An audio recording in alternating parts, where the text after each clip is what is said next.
آپ صلی اللہ علیہ وآلہ وسلم نے سیدنا علی رضی اللہ تعالیٰ عنہ کے لیے یہ عظیم الشان دعا فرمائی تھی، اے اللہ ان کی زبان میں ثبات و استقلال عطا کیجیے اور ان کے دل کو ہدایت سے سرفراز کیجیے۔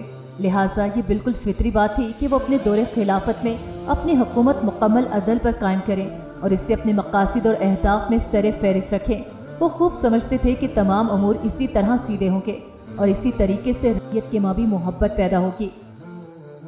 یہ آپ کے لیے بہت بڑی شرف کی بات ہے کہ آپ صحابی بھی تھے، اللہ کے ولی بھی تھے اور خاص کر ہدایت اور حق پر ثابت قدمی کی دعا فرمائے۔ اللہ تعالی ہمیں بھی ان ہدایت یافتہ اصحاب کے راستے پر چلنے کی توفیق عطا فرمائے، آمین۔